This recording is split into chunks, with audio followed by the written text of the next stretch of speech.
El siguiente bloque es presentado por la Iglesia Metodista Independiente de Chile. Para la sola gloria de Dios.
Quiero invitaros a la lectura de dos versículos de la epístola de Pablo a los Gálatas, capítulo 3, versículos 13 y 14.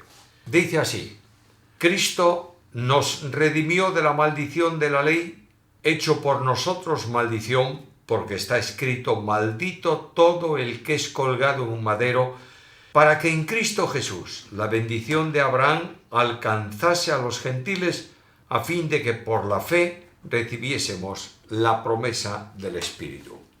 Avanzando en la reflexión sobre la cruz de Cristo en Gálatas, llegamos a esta cuarta visión de la cruz, que yo titulo la cruz como lugar de maldición. La cruz de Cristo es el lugar donde Dios resuelve el problema del pecado del hombre, la salvación del perdido y la restauración definitiva de la posición del hombre en relación con Dios cuando cree al mensaje de Dios y acepta a Jesucristo. La cruz abre el camino del cielo, pero naturalmente lo que entraña perdón exige también pago. Y aquí el apóstol contempla la cruz como el lugar de maldición, es decir, el lugar donde el que es justo es considerado como si fuese un injusto, el que es el eterno bendito de Dios es considerado como maldición porque sobre él van a ser puestos los pecados del hombre para que extinguiendo él la responsabilidad penal del pecado, el que cree en Cristo pueda recibir el perdón de todos los pecados, la vida eterna y la seguridad de salvación. Cuando leí estos versículos, descubro en ellos tres cosas. En primer lugar, una situación, maldición. En segundo lugar, una acción. Cristo es hecho por nosotros, maldición. Y en tercer lugar, una bendición, para que podamos recibir la promesa de Dios. Primeramente, la situación. Maldición es un estado espiritual. La ley fue introducida en el mundo de los hombres para evidenciar la realidad del pecado. Cada uno de los hombres, de las personas, sabe que si Dios dice no matarás y él mata, esa ley produce una acusación penal. Acusa al hombre de pecado. La paga del pecado es la muerte.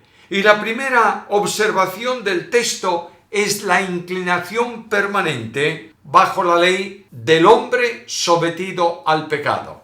En Isaías capítulo 53 y versículo 6 leemos estas palabras: todos nosotros, no hay excepción, nos descarriamos como ovejas, cada cual se apartó por su camino. Ahora, esta situación legal contraria a Dios, manifestada por medio de la ley, convierte al hombre que quebranta la ley en un maldito. Es decir, la maldición de la ley es esta: la paga del pecado es la muerte. Y esta situación irresoluble para el hombre, que no puede encontrar forma de resolverla porque la demanda de Dios no se extingue por ninguna acción del hombre, acude a Dios y en Cristo Jesús recibe la bendición, porque Cristo fue hecho primeramente maldición, es decir, ocupando el lugar del pecador acusado por la ley y sentenciado por Dios mismo a causa de su pecado. La obra de salvación, dice el apóstol Pablo, que tiene un método. Cristo nos redimió. Este verbo redimir significa o expresa la compra de un esclavo en el mercado, lo usaban los griegos para esto, y la retirada del esclavo. El verbo tiene una preposición que significa comprar algo y sacarlo fuera. De manera que imagínate que tú vas en tiempos del apóstol a un mercado donde se vendían esclavos y tú podías decirle al dueño del esclavo: ¿qué precio tiene este esclavo? El dueño te decía cuánto era, tú pagabas el precio del esclavo, él te daba el certificado de haber pagado ese esclavo y que era tuyo, pero tú podías decirle al dueño del esclavo: déjamelo un tiempo aquí en el mercado, es mío, pero voy a hacer otras gestiones, vendré a buscarlo después. O podías ir, pagar el precio y sacar el esclavo. Esto es lo que dice aquí. Cristo pagó el precio por nosotros para sacarnos del entorno de esclavitud. El apóstol Pablo escribe la carta a los Colosenses en el capítulo 1 del versículo 13 y dice que Dios nos redimió del poder del pecado y nos trasladó, nos condujo al reino de su amado Hijo. Ahora bien, El precio de la redención exige el pago de ese rescate. La misma ley lo establecía así. Mira, por favor, Éxodo capítulo 21, versículo 30. Si le fuere impuesto precio de su rescate, entonces dará por el rescate de su persona cuanto le fuere impuesto. Y Dios puso en ese sentido, figuradamente, simbólicamente, el precio del rescate, que es la paga del pecado, es la muerte. La ley lo establecía. Y el rescate consistía en la vida del pecador. Por tanto, necesariamente se extinguía con su muerte, que definitivamente conducía a ese hombre a una situación irreversible de condenación eterna. Cristo viene al mundo de los hombres y ocupa el lugar del maldito para poder pagar con su vida la demanda de muerte que establecía la voluntad de Dios, la justicia de Dios a causa del pecado. La obra de la cruz ejecuta el pago del precio de nuestro rescate. Voy a la Escritura, carta primera de Pedro capítulo 1, versículos 18 al 20. Sabiendo que habéis sido rescatados de vuestra vana manera de vivir, la cual recibisteis de vuestros padres, no con cosas corruptibles como oro o plata, sino con la sangre preciosa de Cristo, como de un cordero, sin mancha y sin contaminación, ya destinado desde antes de la fundación del mundo. La obra redentora de Cristo en la cruz produce un canto de alabanza en el cielo. Nos redimió de nuestros pecados, Apocalipsis capítulo 5, versículo 9. El precio se paga conforme a lo establecido en el plan eterno de redención. Recordad el texto o los textos que acabo de mencionar, que la obra de redención se produce precisamente porque el Dios de la Biblia así lo había determinado. Y lo había determinado antes de que el hombre pecase. Dios estableció o respondió en aquel plan de redención a tres preguntas: ¿quién lo hará? ¿Cómo lo hará? ¿Y cuándo lo hará? La obra de redención traslada al esclavo a un reino de libertad. Cuando Cristo habla de libertad, la vincula a su persona. Recordáis que en el Evangelio de Juan se lee estas palabras del Señor: si el Hijo os libertare, seréis verdaderamente libres. Y Dios hizo descender a Cristo al mundo de los hombres, consintió, preparó para él, le apropió un cuerpo, consintió que fuese despreciado y desechado entre las gentes, varón de dolores, y finalmente el Dios de la gloria permite que su Hijo unigénito sea colocado en una cruz. Pablo dice que Cristo tuvo que descender en esa cruz, en esa situación, a las partes más bajas de la tierra, es decir, descendió al lugar del más perdido de los pecadores para poder salvar al más perdido de los hombres. El descenso del Redentor abre una puerta ilimitada de salvación. Quiero recordarte algo claro. El Señor Jesús en la cruz no murió por algunos, murió por todos. Y alguien me dice, eso es un error tremendo, teológicamente hablando, porque si Cristo murió por todos, luego todos son salvos. En la cruz se produce una doble manifestación de la obra redentora. Una manifestación potencial mediante la cual Dios hace salvable a todo hombre porque Cristo murió por todos. Pero hay una redención virtual que solamente es eficaz en aquel que cree. Por tanto, Dios llama a salvación. Y todo aquel que viene a Cristo y le confiesa como Salvador, lo acepta como su Salvador y su Señor personal, recibe el perdón de los pecados y la vida eterna. No hay alcance limitado para la redención, sino ilimitado. No hay tampoco distinción entre los hombres. Cristo ocupó en la cruz el lugar del pecador. Y dice Pablo que ahora ya no hay ni judíos, ni gentiles, ni siervos, ni esclavos, ni ricos, ni ignorantes, ni hombres, ni mujeres. Todo aquel que venga a Cristo recibe el perdón de los pecados y la vida eterna. La obra de Cristo, la extensión de la obra es esta: nos redimió. No hay limitación en esa obra de redención y acabo de mencionar el alcance de esa obra, un alcance potencial. Cualquier hombre puede ser salvo. No habrá nadie en el trono blanco de Dios cuando juzgue a los muertos. A los no salvos no habrá nadie que pueda decir a Dios, no hiciste bastante por mí. Pero es necesario que esa obra potencial de redención se convierta en virtual o eficaz mediante el ejercicio de la fe. Dios ejecutó en su Hijo la responsabilidad penal del pecado. Con todo, Jehová quiso quebrantarlo, sujetándolo a padecimiento. Otro texto, el justo muere por nosotros los injustos para llevarnos a Dios. La condenación del pecado es cargada, trasladada a la cuenta de Jesucristo. Y en la carta segunda a los Corintios capítulo 5 y versículo 21 se habla precisamente de esa obra de redención en el nivel en que Cristo la asume en la cruz del Calvario. Jesús fue sacrificio expiatorio por el pecado. Uno murió por todos, luego todos los que creen mueren por identificación con Cristo. Y la cruz se produce según el designio divino. El humanismo dice que Cristo murió por ser maltratado por los hombres, porque los hombres nunca admitieron una auténtica justicia.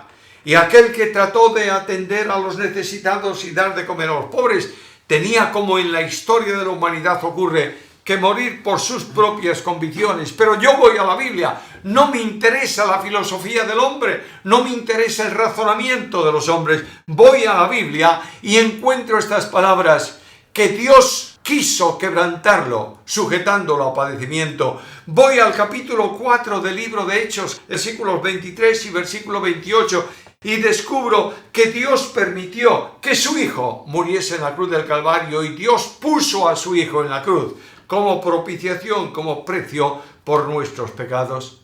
Aparentemente hay una limitación en la obra redentora. El justo muere por los injustos, pero en el capítulo 53 de Isaías, versículo 12, leo estas palabras. Voy a la profecía. Isaías, capítulo 53 y versículo 12. Y dice el texto bíblico del profeta: por tanto yo le daré parte con los grandes y con los fuertes repartirá despojos, por cuanto derramó su vida hasta la muerte y fue contado con los pecadores, habiendo llevado él el pecado de muchos y orado por los transgresores. Y algunos utilizan ese texto, esa palabra, esa expresión muchos, como una redención limitada. Pero lo que está diciendo es que muchos han creído. Y él llevó la carga judicial del pecado de muchos, haciendo provisión para que todo el que crea puede recibir el perdón de los pecados y la vida eterna. Y hay un texto definitorio sobre la extensión de la redención en la carta primera de Pablo a Timoteo, capítulo 4 y versículo 10. Que por esto mismo trabajamos y sufrimos oprobios, porque esperamos en el Dios viviente, que es el Salvador de todos los hombres, mayormente de los que creen. Luego Dios en Cristo hace salvable a todos los hombres, y la salvación es una realidad esencial para los que creen. Ya el que cree en Cristo ha dejado de ser maldito de Dios a causa de su pecado. En segundo lugar está la acción. Cristo muere en la cruz, Cristo paga el precio por nuestros pecados, Cristo ocupa nuestro lugar, y la referencia a la maldición que Pablo utiliza en el versículo, de ahí que la cruz sea lugar de maldición, es que fue colgado en un madero, y apela a la aplicación de la sentencia legal que aparece en el libro de Deuteronomio capítulo 21, versículos 22 a 23, que cuando alguien moría y era colgado en un madero, era considerado como maldito. La extensión de eso está en la cruz de Cristo. Ahora yo quiero deciros que en la cruz de Cristo el que muere es santo, santísimo, perfectamente y eternamente santo. El pecado no contamina a Jesús. El pecado no afectó a Jesús durante su ministerio terrenal, que anduvo haciendo bienes, que no cometió maldad, ni hubo engaño en su boca. El pecado que fue trasladado a la cuenta de Cristo en la cruz no contamina al Hijo de Dios. Simplemente la vida de infinito valor de Jesucristo, entregada a la muerte en la cruz del Calvario, cancela la sentencia penal que Dios había establecido para el pecado del hombre. La mayor extensión de este que es colgado en un madero y que es hecho maldición por nosotros está en Getsemaní. Ahí en Getsemaní el Señor entra en un tremendo conflicto en donde se le anuncia que tenía que participar, que gustar la muerte por todos nosotros, y en medio de la limitación propia de un hombre clama al Padre diciéndole: no se haga mi voluntad sino la tuya, si es posible pasa de mí este vaso, pero no se haga mi voluntad sino la tuya. Ahí el Señor está orando, rogando al Padre la cancelación o la restauración de la muerte espiritual antes de su muerte física, y la profundidad de la hora de la cruz en las tinieblas conduce a la expresión de la enorme dimensión de lo que consistía la maldición a que fue sometida él para que nosotros seamos hechos bendición de Dios en él.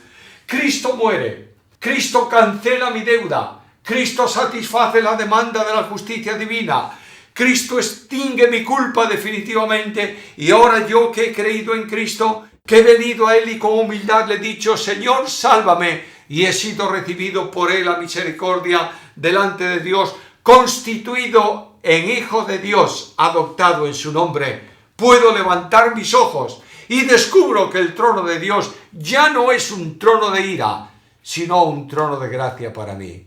Y puedo decir, como dice Pablo en Romanos capítulo 8, versículo 1, ahora pues no hay ninguna condenación para los que están en Cristo Jesús.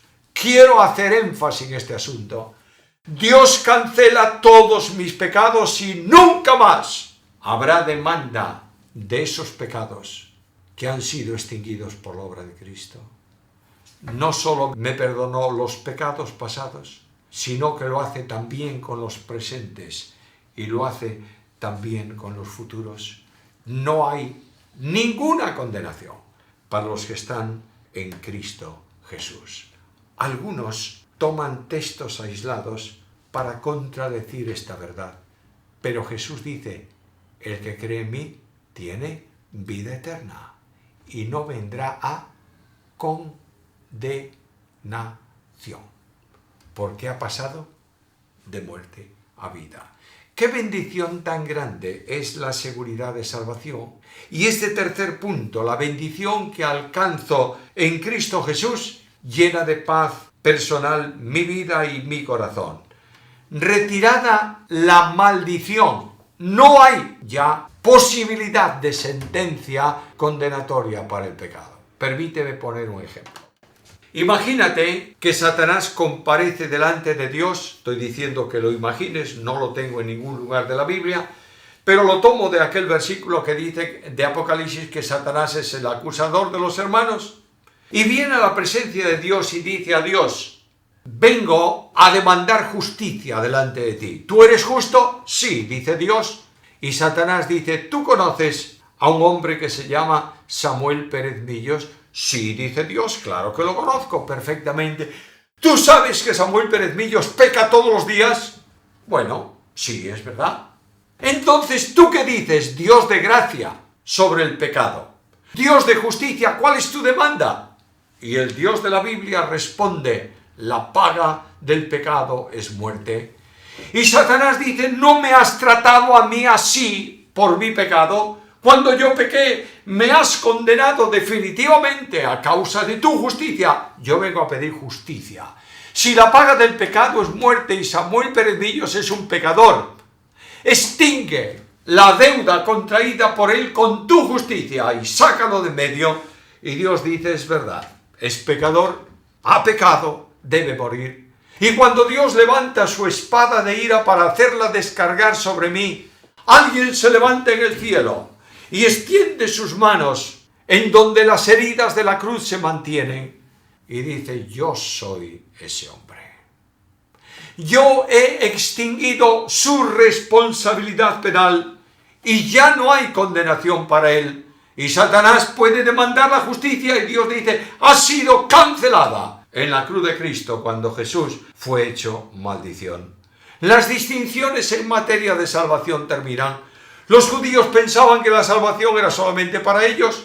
Los judaizantes exigían que los cristianos gentiles se circuncidasen y guardasen la ley porque solo haciendo así podían ser justificados. Pero la ley no justifica a nadie. Las obras de la ley no sirven para justificación.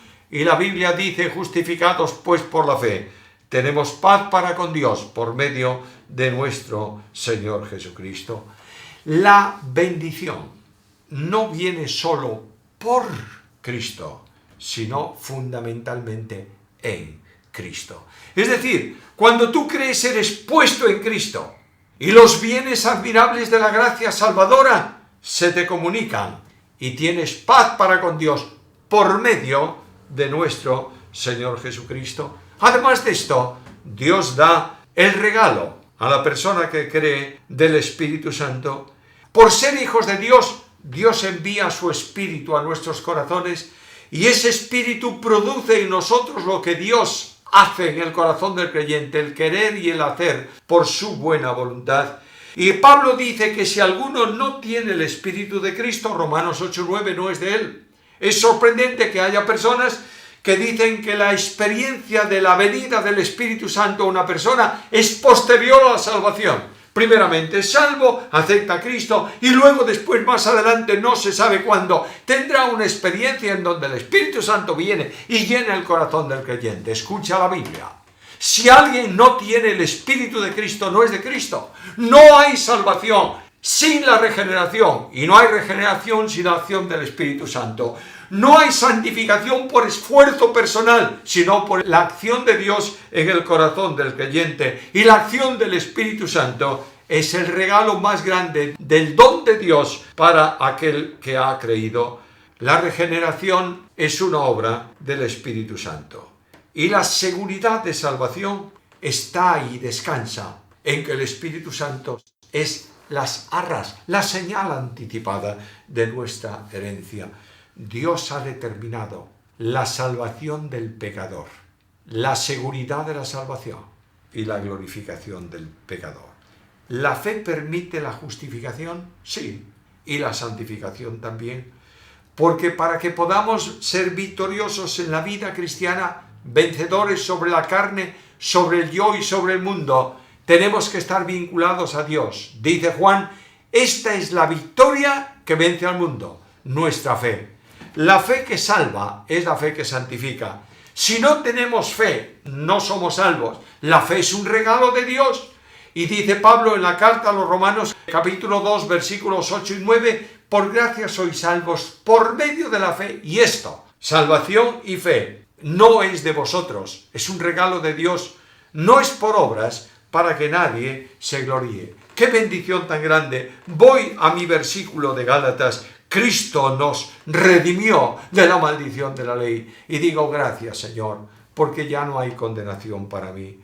Y Cristo nos da en Él y por Él el regalo de la presencia del Espíritu Santo, prometida ya a los apóstoles y enviado del Padre y del Hijo a cada uno de nosotros. Y en esta provisión somos más que vencedores por medio de aquel que nos salvó. Si hay alguno que está viendo el programa y no tiene a Cristo en su vida, es el momento de decir al Señor: Señor, tú prometes perdonar mis pecados y voy a ti. Aquí estoy, Señor. Perdóname, sálvame, recíbeme. Mi querido amigo, es mucho más glorioso saber que Cristo me recibe a mí, que yo recibo a Cristo. No es cuestión de recibir al Salvador. Esto sería mentalmente incluso lógico. Lo grande es que el Salvador me quiere recibir a mí. Y Él dice: venid a mí los que estáis trabajados y cargados, y yo os haré descansar. Que los creyentes podamos sentir hoy la enorme dimensión de la bendición de Dios, porque Cristo fue hecho maldición, y podamos llevar a nuestros amigos y conocidos a Jesús para salvación, porque en la cruz abre la puerta de salvación para todo aquel que cree.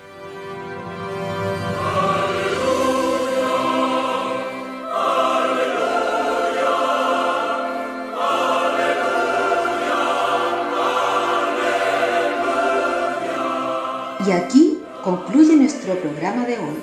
Los dejamos cordialmente invitados a nuestra próxima edición de Palabra Fiel, para ser más edificados, equipados y establecidos en la fe que es en Cristo Jesús, Señor nuestro.